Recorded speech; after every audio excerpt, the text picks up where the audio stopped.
Hello. আপনারা যারা এখনো নিজেদের ফিঙ্গারপ্রিন্ট অ্যানালিসিস করেননি, তারা হয়তো বুঝতে পারছেন না যে এটা কতটা গুরুত্ব। কেননা ফিঙ্গারপ্রিন্ট অ্যানালিসিস করলে আপনি অনেক জিনিস নিজের সম্বন্ধে জানতে পারবেন। আর তার ফলে যে বেনিফিটটা হবে সেটা হলো যে আপনার ফিউচার কি হবে সে সম্বন্ধে আপনি একটা খুব ভালো ধারণা নিতে পারবেন। কেন না, এই ফিঙ্গারপ্রিন্ট অ্যানালিসিসটা হলো আপনার ব্রেনের সঙ্গে কানেক্টেড। আর আপনার ব্রেনের যেভাবে গঠনটা তৈরি হয়েছে, যেভাবে আপনার নিউরন ফর্মেশন হয়েছে, সেইগুলো যদি আপনি বুঝতে পারেন তাহলেই বুঝতে পারবেন যে আপনি কোন ধরনের কাজ করলে আপনার ব্রেন সব থেকে ভালোভাবে কাজ করতে পারবে, মানে আপনাকে সাপোর্ট করবে।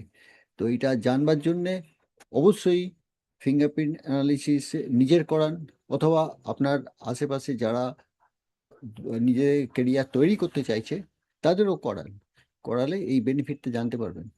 ডিটেলস জানতে হলে অবশ্যই নিচে যে লিংক দেওয়া আছে তাতে ক্লিক করবেন আর আমার সঙ্গে যোগাযোগ করবেন। ধন্যবাদ। আমার নাম আশুতোষ দা, কেরিয়ার টার্ন আরাউন্ড কোচ। ধন্যবাদ।